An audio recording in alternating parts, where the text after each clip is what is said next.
Dear friends, welcome to ePathshala. I am Dr. Vishal Jadhav, Department of Sociology, Tilak Maharashtra Vidyapeeth, Pune.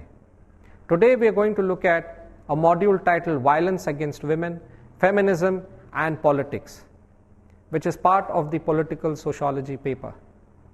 As the title suggests, this module will try and understand how within the patriarchal structure that was constructed through the colonial episteme of the public and the private, of the East and the West, of the I and the other, of the spiritual and the material, how the feminists have located their discourse of misogyny and how they have located this whole debate about violence against and control over their bodies in this patriarchal structure. This module will try and assess this in two periods, which the first period would be in the pre-independence period that talks about women's movement, and then in the second period, since the 1970s, how the feminist movements began to grow and how they began to branch out into different movements. Pre-independence women's movements. The past is replete with examples of women's revolutionaries. As early as 1882, Swarna Kumari Devi started the Ladies Theosophical Society, a multi-religious association for women, while her daughter Sarla Devi trained women in the use of weaponry. Pandita Ramabai, delegate to the Indian National Congress in 1889, established women's organizations and schools for girls. In 1910, Sarla Devi Chaudharani founded Bharat's Stree Mahamandal, arguing against men who preached reforms but endorsed Manu's patriarchal laws. In 1918, the All India Muslim Ladies Conference passed a resolution against polygamy. Women's Indian Association of 1917, National Council of Indian Women 1925, and All India Women's Conference 1927 practiced petition politics to promote feminist issues. They all demanded votes for women, for equality with men, arguing that women voters and legislators could help in ushering in social reform, morality in politics, as well as raising a generation of healthy, educated citizens. In fact, Sarojini Naidu urged women to utilize their housekeeping skills to put the national house in order. When the Southborough Committee toured India, women groups proceeded to show numerical support for their demands. In Bombay, the committee was presented with a petition signed by 800 educated women and statements supporting women's suffrage from the All India Women's Delegation, the Bharat Stree Mandal Home Rule League. In a similar instance, when Muslim men sought to be exempted from the Hindu marriage bill in 1927, the Muslim women members of Women's Indian Association presented a special petition opposing it. Its lead petitioner, Sharifa Hamid Ali, had later in 1930 launched a drive for delegate divorce, demanding that women can initiate divorce without losing their meher.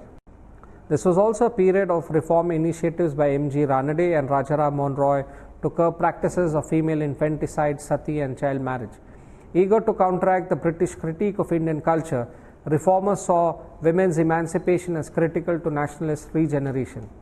But an upper caste bias oriented their reforms.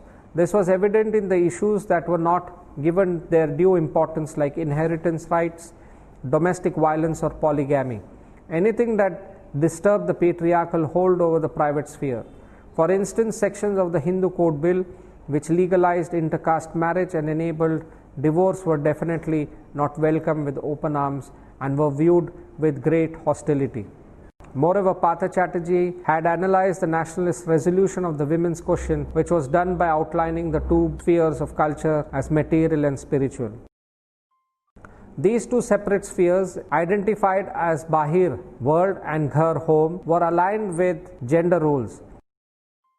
Women were supposed to occupy the latter and hence were distinguished from the common lower class female. Sharmila Rege argues that as such Dalit and working class women were precluded from the discussion. Barring a few progressive legislations targeting social evils like child marriage, the colonial state furthered patriarchal interests stemming from administrative expediency. The independence struggle witnessed a surge of participation. On Gandhi's encouragement, thousands of women joined the civil disobedient movement in 1930.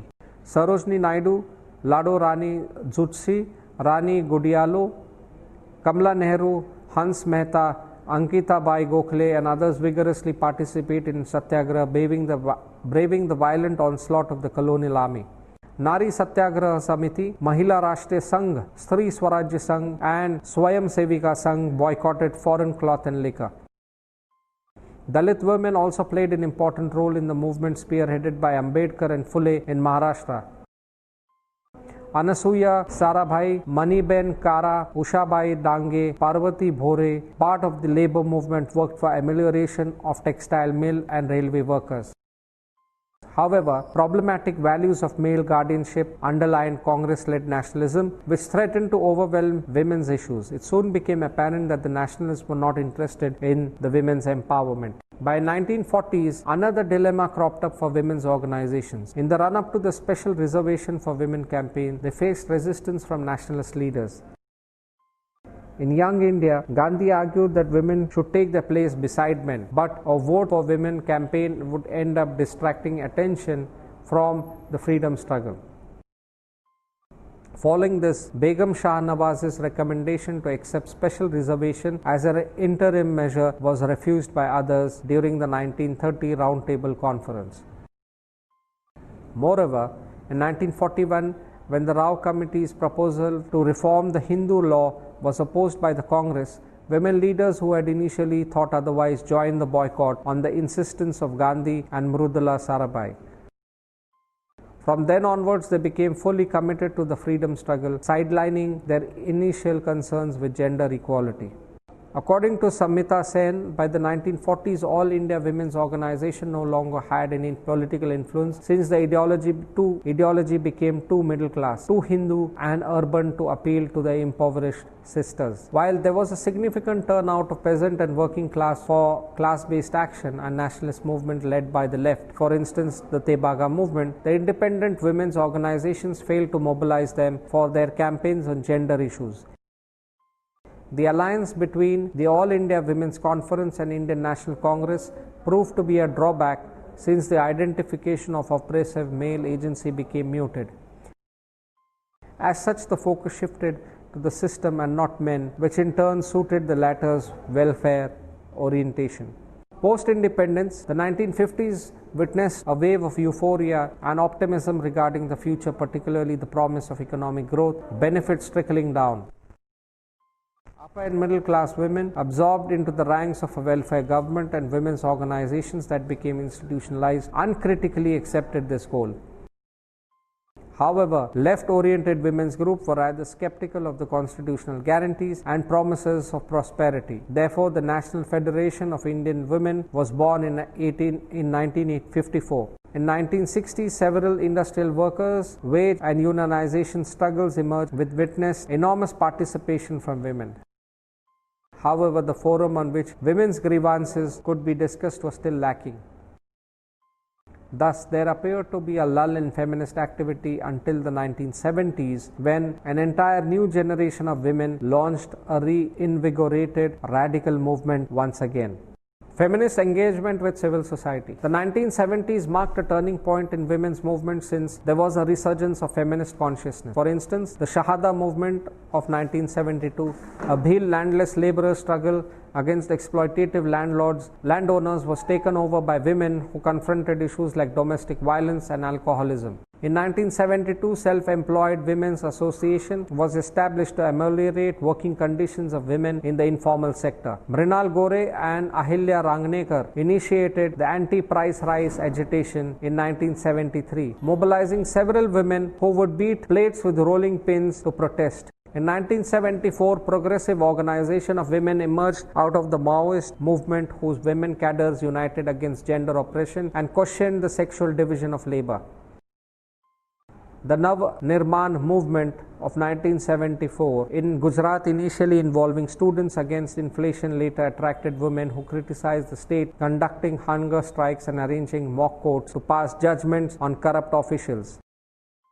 Mahila Samta Sainik Dal drew parallels between anti-caste agitations and feminism, stressing oppression of religion and caste. Following the report towards equality, the United Nations proclaimed the year 1975 as International Women's Year.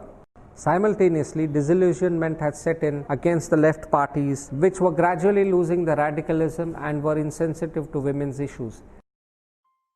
Focused exclusively on class issues, they ignored patriarchy and domestic violence perpetrated by working class men. In fact, the left was questioned by a peasant woman, "Why should my comrade beat me at home?" Hence, some associates left behind the left party affiliations and became autonomous. Milestones in feminist movement. A major landmark in the feminist history was the anti-dowry campaign dating back to the 1970s. Although the Progressive Organization of Women organized a protest as early as 1975, it was a sudden death of a young woman, Tarvinder Kaur, due to dowry harassment, which initiated full-fledged feminist crusade against dowry. Mahila Dakshata Samiti, Nari Raksha Samiti, Stri Sangharsh, under the banner of Dahej Virodhi Chetana Manch, started a spate of demonstrations to raise public awareness about the evils of dowry. The family was asserted as the site for women's oppression and not a safe refuge from the cruel world, as commonly presumed. In addition, they recorded the last words of the dying woman, took family testimony, and encouraged friends and neighbors to come forward with their evidence. The campaign was hugely successful in overcoming the indifference towards dowry harassment, highlighting that many of the so-called suicides were in fact murders. This encouraged more families to come out in the open with their dowry harassment cases. The anti-rape agitation was another milestone, as it was orchestrated by feminist groups across India led by Lotika Sarkar of Forum Against Rape. The growing incidence of rapes by police and landlords, especially the infamous Mathura Ramizabi and Maya Tyagi case, galvanized the feminists into action. The Mathura case in particular urged the feminists to declare 8 March 1980 as the day of deliverance, demanding a retrial, implementation of relevant sections of the Indian Penal Code, and changes in the law against rape. The campaign against rape marked a new stage in the development of feminism in India. Networks which had begun to form in 1978 were now being consolidated and expanded and used to coordinate action at the same time through joint action. Feminism began to be drawn into mainstream political activism. Since it garnered plenty of media attention, the campaign saw the entry of national political parties. The Maya Tyagi case not only invited sharp reactions from feminist groups, but also from parties like Lokdal, CPI, and Congress. Prominent leaders like Khan Abdul Ghaffar Khan and Jagjeevan Ram demanded capital punishment and shifting the onus of proof onto the accused. Furthermore, it provoked a stirring of reflexivity among feminists as to whether or not the campaign should be waged, sidestepping the subject's wishes. During deliberations on the anti-rape law by the Law Commission, a fierce debate raged at the left feminist conference in Bombay in 1978, where the bone of contention was the extension of burden of proof clause. Opinions remained divided. Those who proposed, such as Stri Sangharsh and Lawyers Collective, that it be extended to cover all kinds of rape, and those who opposed it. Stri Shakti Sangatna, arguing that it would provide a convenient pretext for the state to convict male activists in false rape cases. Accusations were levied against each side of being anti-feminist, belittling the horrors of rape, or being bourgeoisie idealists, unconcerned with the larger political issues and realities on the ground. Even the rural areas saw a spurt of feminist consciousness. Women were part of Chhatra Yuva Sangharsha Vahini, a movement in Bodh Gaya to reclaim land from the temple priest. In Karimnagar, women active in the landless laborer struggle agitated against the rapes by landlords and wife beating. In 1980, Patna bore witness to a demonstration by women students against the rape of a rickshaw puller's wife. The anti-rape campaign was successful on several fronts. Rape was no longer an issue to be brushed under the carpet. Custodial rape received legal recognition, and the definition of rape itself was scrutinized. For instance, the People's Union of Democratic Rights found that most of the custodial rapes were used to punish women who eloped with men their families did not approve of. The success of the anti-rape and anti-dowry campaigns had emboldened feminists to wage a protracted struggle against patriarchy. Moreover, the lessons learned, particularly the need to limit the involvement of political parties, helped improve upon the lacunae in their campaigns. Branching out. Gradually, the diversification of campaigns saw feminists foray into varied fields. In 1984, feminist organizations worked with victims of the Bhopal gas tragedy. Women groups also allied with medical organizations such as Medico Friends Circle or Voluntary Health Association of India to campaign against harmful pregnancy testing and conception of drugs. The most notable were the campaigns against Neetan and Depo-Provera. During 1986-1987, feminists pleaded their case before the drug controller to investigate the drugs prescribed by doctors, arguing that the latter do so at the behest of the pharmaceutical companies. Multiple women's centers also sprung up in cities imparting legal aid, healthcare, counseling, and even employment. Interestingly, some of these centers were named Sakhi Kendra and Saheli, signifying the application of feminist concepts of sisterhood to traditionally accepted structures of friendship among women, as well as bringing out the positive aspects of women's lives. They often held workshops to celebrate women's creativity through song, drama, and painting, thereby spawning a new definition of political activism. Feminist plays Om Swaha Mulgi Zali Ho, an exhibition, used traditional images of subordination to convey their message. They have even attempted to use traditional idioms of empowerment, immortalized by the slogan Hum Bharat ki Nari hai, Phool nahi Chingari hai. Reinterpreting myths, epics, and folk tales, women were likened to goddess Kali and women warriors, urging women to struggle for their rights. An alternative strategy was to look at local forms of resistance by women, such as through the pretense of Devi possession, especially during pregnancy, to get their demands accepted by their husbands, such as to get money for household expenses. Movements that appeared unrelated to women's issues began to be re-evaluated. For instance, Chipko movement was used to highlight the special connection between women and environment. In addition, while on one hand a consolidated network of women's journalists reporting on feminist concerns emerged, on the other hand the Center for Women's Development Studies and SNDT Women's University were established, bringing women's issues into focus through its annual conferences. Over the years, a group of fiery feminists has emerged, vocal in the demands for women's rights. Veena Majumdar founded Center for Women's Development Studies, combining scholarly research with activism. Vandana Shiva pioneered ecofeminism, underlining the eco-friendly subsistence practices of women and critiquing capitalist patriarchy. Urvashi Butalia co-founded with Ritu Menon the first feminist publishing house, Kali for Women. Kamala Basi established women's resource and training centers, Sangat and Jagori. In December 2012, the Delhi gang rape case spread a ripple of angry murmurs across the country. Unprecedented participation in protest marches in Mumbai, Bangalore and Kochi prompted the media to call it India's Arab Spring moment. The 1 Billion Rising campaign, 14th February 2013, was launched in more than 15 states, promoting the idea of women empowerment through songs, street plays and poetry.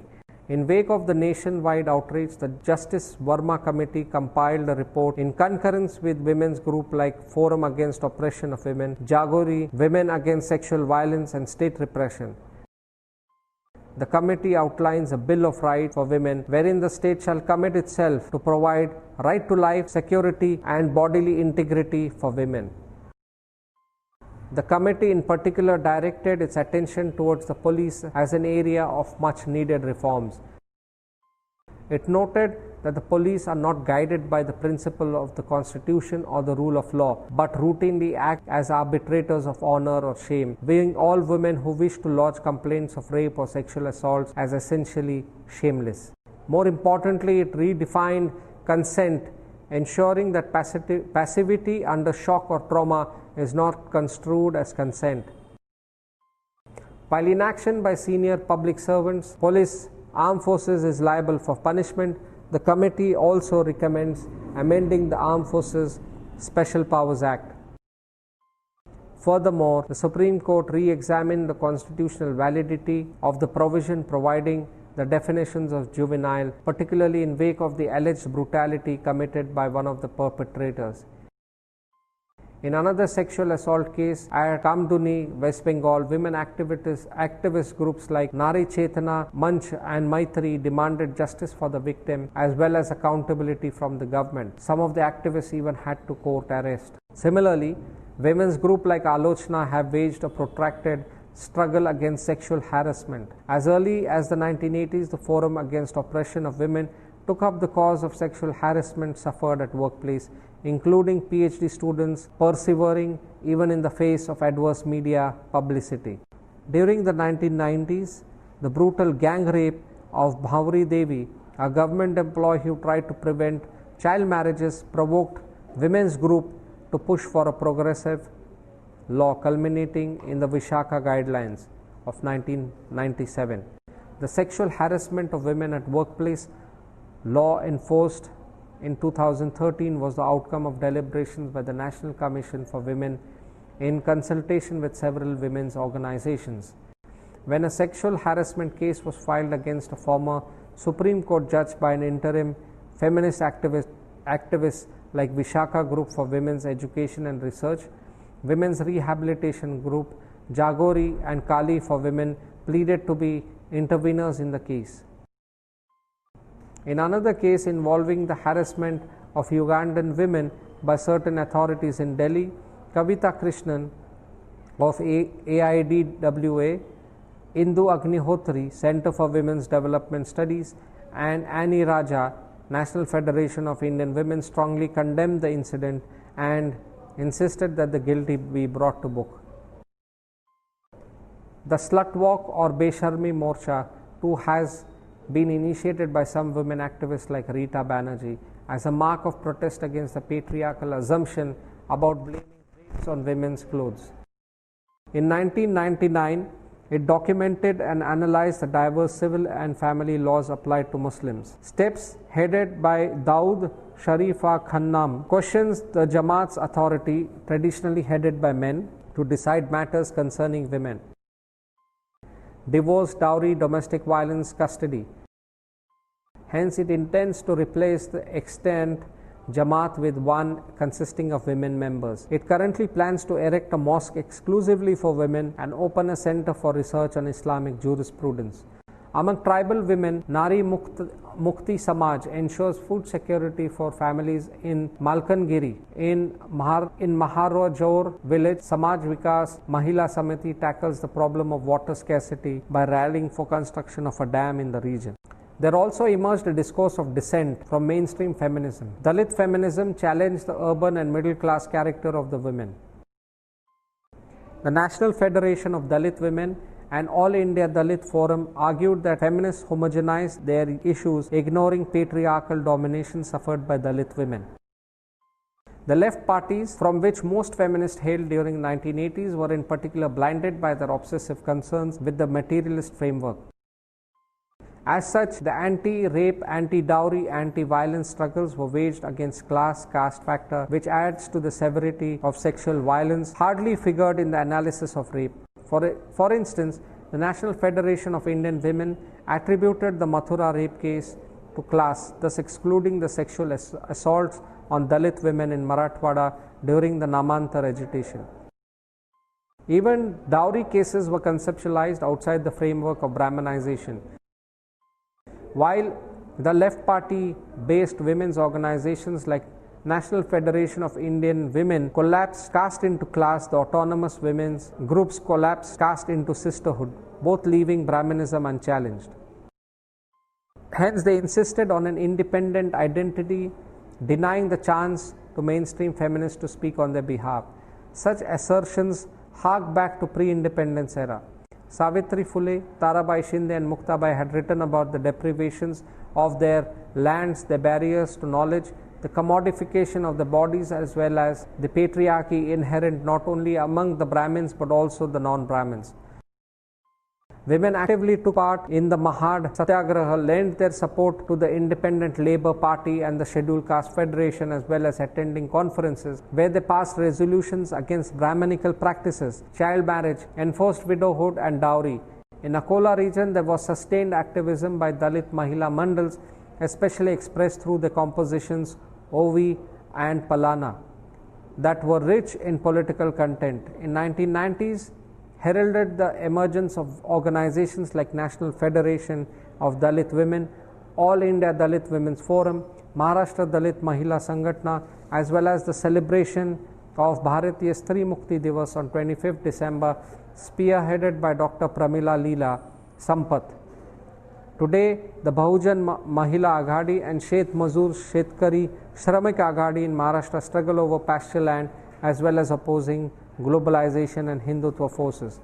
It is hoped that despite the differences that may exist between mainstream feminist movement and other forms of feminism, they will not deter a convergence of women's issues or a united feminist front. Sharmila Regi critiques postmodernists who talk of difference but do not feel the need to convert multiple voices into social relations that can explain oppression. By concentrating specifically on differences, feminism in India will reach an impasse just like black feminism did in the West. A greater collaboration will ensure richer and a more nuanced approach to resolving women's problems. Feminist engagement with the Indian state. Feminists have had an ambiguous relationship with the state. Initially endorsing the welfarist conception of the state, they considered it as an ally, expecting progressive legislations from it. However, in the wake of the half-baked initiatives taken by the state, they soon realized their folly. For instance, with regard to dowry-induced deaths, a law was passed in 1980 recognizing it as a special crime instead of passing it off as suicide. But the evidence needed to prove dowry harassment was not specified, nor was it considered a cognizable offense, leading to the acquittal of the accused in the Sudha Goyal dowry case by the Delhi High Court. It took another round of demonstrations to ensure an amendment recognizing cruelty to wife as cognizable, non-bailable offense, punishable by 3 years imprisonment.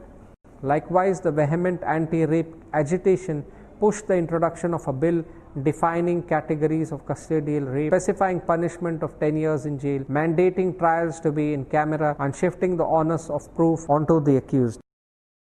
Yet, it was a disappointment as the technical definition of rape obscured the fact that it was an act of violence. Convictions were rendered impossible as physical signs of forcible entry alone were deemed to be the criteria for sexual assault. Molestation cases were dismissed as eve-teasing. The sole focus being on custodial rape, the other forms of rape such as familial rape remained neglected. In addition, it reiterated the paradoxical distinction between the age of consent for married and unmarried girls. For the former, intercourse below the age of 16 would be regarded as statutory rape, while for the latter, the age limit would be 15 years. Even the Criminal Law Amendment Bill introduced on 19th March 2013 and Sexual Harassment at Workplace Prevention, Prohibition and Redressal Act passed on 22nd April 2013 are full of ambiguities and silences on martial rape, rape of Dalit tribal women, victimization of the complainant, sexual violence committed by armed forces, absence of monetary liability of the employer and sexual abuse of men or of transgenders. Moreover, violent crimes against women have often become opportunities for political gains. Parties capitalize on the ensuing public furore and media attention, well evident in their antics during the protests against the rape and murder of Sheila Devi in Dabwali, Haryana. Similarly, in Maharashtra, appropriating the feminist agenda against indecent representation of women, the right-wing government launched the Agni Shiksha Manch, which regulated morality and working women and working mothers, as well as rounding up prostitutes and segregating those found to be HIV positive. After the anti-dowry campaign, feminists realized that the state is deeply embedded in patriarchal ideologies, evident in support it lent to the oppressive institution of family. In the aftermath of the Delhi gang rape case, objectionable comments on the conduct of women by politicians and by police seen in Tehelka sting operation revealed the prevailing misogynistic mindset, raising doubts about the conviction for securing justice for women. Thus, in this module we have seen how the women's movement, even in the pre-independence period, were not very comfortable with the nationalist movement, because the nationalist movement, using a Savarna frame and a very patriarchal frame of ideology, could not include the women's issues. And even in the post-independent period, we have seen how the state itself became a patriarchal state, and therefore it was only since the 1970s that the feminist movements began to grow. The anti-dowry movement, the anti-rape movements, and of course the movements that are taking place in today's times regarding civil rights, etc. Thus, this particular module tries to address and also tries to document the efforts of different movements and different feminist ideologies. Thank you.